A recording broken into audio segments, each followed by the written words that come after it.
Hello and welcome to episode 27 from the Hoof and Paw podcast. Today's topic is 90% of dog owners do not understand their dogs properly. Do you know what your animal is feeling? My name is Rhea and I'm an animal behaviorist and trust technique practitioner. In the trust technique, a method to support our animals to calm down, we work with stress release. This means that I help the animal to let go of its stress. Only then the animal is able to listen to me and to learn. What is a sign of stress? Yawning.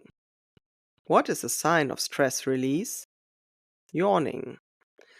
How do you know when it means stress and when it means letting go of stress? By observing the whole animal, but only the animal. Head, tail, body, breathing, eyes, ears, all that is part of it. The environment is only secondary. It is important to know when an animal is showing signs of stress, so-called calming signals, and when it is relaxed or even happy. There is a new study, which I will link to below, in which dog owners were asked about their dog's feelings. Photos were taken of dogs in a specific situation. For example, the dog is afraid of the vacuum cleaner and shows signs of stress. Then the background was deleted and replaced by a new scene. Now the dog is given a biscuit. Question to the owner: how does the dog feel? Answer from the owner: the dog is happy because of the biscuit. Fact: the dog is still afraid and showing clear signs of stress. The owner is referring to the situation and not to the dog's feelings. Something very similar just happened to me in a very human situation. I'm taking part in a sports challenge. It's about nutrition and exercise. Every week we take photos to document our progress. Shortly before the photo day, I was stressed. I ate too much, didn't sleep well, was too late. I was upset. Then the next morning, I took the photos. I compared them with the pictures from 90 days ago and I said, I don't see any difference. And this is simply not correct. There is a visible difference. But I fell into the old trap. Stress, overthinking, feeling, reacting, in this case eating, and then I had all that in my head when I saw the pictures. I didn't perceive the pictures separately from the context. Maybe that explains a little better what it's all about, and that it happens to me from time to time too. But I'm aware of it now and I can regulate myself very quickly. That's why it's extremely important to really understand our dog's feelings, regardless of the context. And equally important, regardless of our own feelings. That's why objective observation is so important, as well as being present without your own thoughts and feelings. If I feel personally affected because my dog doesn't feel like cuddling with me at the moment, that's not helpful. Our dogs don't owe us anything. If your horse doesn't like riding today, then maybe something is hurting him. It doesn't want to bother you. In addition to recognizing our animals' current feelings, it is just as important to respect them. The formula is actually quite simple. How would you like to be treated? Normally, I think with respect, empathy, and patience. But if my animal has a choice, it doesn't want to participate. I hear this sentence quite often. Conversely, this means that I assume that my partner, whether human or animal, dog or horse, does not want to do something with me, so I have to exert pressure or become intrusive.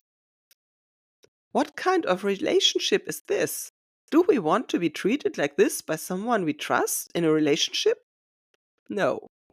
We want to be noticed and have our boundaries respected. But if boundaries are constantly being crossed because the other person either cannot read or understand them, or assumes that they have to act this way, then at some point this relationship will become a disaster in which one person really no longer wants to do anything with the other. I am currently working with two horses on the topic of giving hoofs. A mare who was never asked. They just took her hoofs. Her back pain was ignored, and when she resisted, she was beaten. A spiral of fear and violence began. Now I'm trying to teach this mare to give her hoofs of her own accord. I was told that she would never do it on her own. Firstly, this mare was never asked. How is she supposed to learn cooperation? All she has learned is helplessness and fear. And does she give her hoof on her own? Yes, she does. Did it take a long time? Yes. It took at least 2 weeks before she even understood what I wanted her to do. And we are still working on it. We practiced for an hour every day using the trust technique. What do we learn from this? Patience. Patience is not a timeline. Patience means accepting others as they are and giving them the time they need. It's not about me. My horse doesn't owe me anything. It never asked to live like this. A horse is a horse and wants to do horse things. But a horse that you listen to, that you respect, that has learned that you recognize its limits, is a horse which we can achieve even more. In addition to patience, it is extremely important not to have any expectations. Expectations mean impatience. They mean pressure. They cause us to think too much, and our emotions start to boil over. We become stressed. Under these circumstances, learning is difficult or even not possible. The mare knows exactly what this means. Restlessness, impatience. Then the first hit to the belly. The leg is pulled away. The second hit. Then the nose break. For anyone without a horse, this is a device that squeezes the horse's sensitive nose to keep it still. If I want to explain to her that I'm listening to her and that she can simply give me her hoof, I will not get very far if I don't give her the time she needs to cooperate of her own accord. And again, most animals are kept in learned helplessness. They are not stupid. They have simply never learned to cooperate because we do not want them to. We want them to do what we say when we say it. We are afraid to lose control. It is time to rethink. To do this, it is important to meet our animals halfway. We want them to be on our level, but what can we learn when we put ourselves on their level? Learning to understand your animal's body language, signals, and feelings. Learn to observe objectively, be present, and control your feelings and thoughts. Something that will also benefit you greatly in your everyday life. And I will tell you now where you can learn all this. In my school group, Hoof and Paw. There is a group for free. All you need is the app and an account, which are also for free. So this is not advertising here.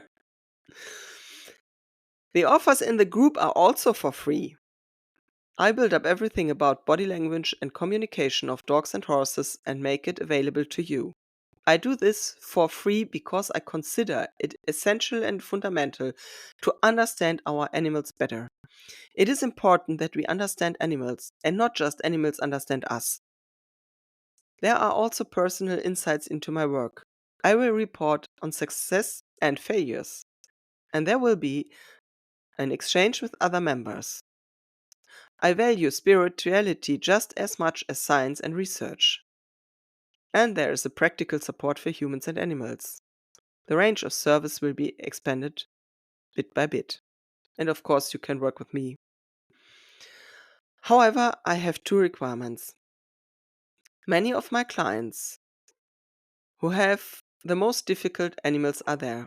They have already come a long way when they come to me, and it is essential that we treat each other with respect in this space, whether it's a competition horse, a service dog, or a cuddle bear. My clients have pedigree dogs and street dogs, sport horses and feral horses. What they all have in common is that they want to treat their animals differently. Second, this group is my living room and you are invited. You can participate or just listen. All you have to do is show a little commitment, because the courses and videos are only unlocked once you reach a certain level, which you can only achieve through activity. Giving likes is enough. So I will put the link to the article about misunderstanding dogs' feelings, and I will put the link to the school community in the description to this episode. And I would be happy to welcome you in my group. And so far, thank you for your attention, and I wish you and your dog or horse or animal a wonderful day. Bye.